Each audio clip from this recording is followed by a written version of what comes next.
Sebuah hutan yang damai, Arnab selalu berbangga dengan kelajuannya dan sering mengejek haiwan lain. Ouch!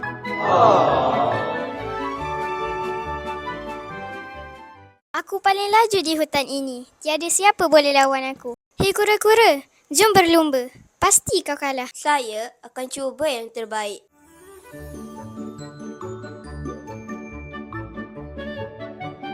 Kita guna strategi. Kau teruskan perlahan, tapi jangan berhenti. Tapi saya takut kalah. Tak apa, percaya pada diri sendiri.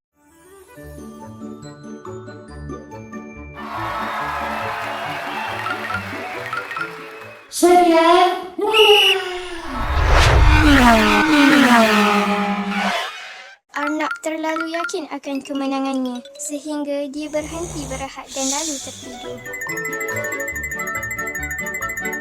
Teruskan, jangan berhenti. Baik, kancil.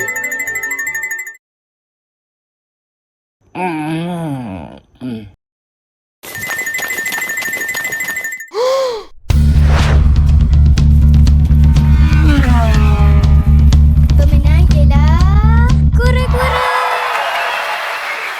Saya terlalu yakin sampai saya lalai. Kejayaan bukan hanya tentang laju atau kuat, tetapi tentang strategi, kesabaran dan keyakinan diri.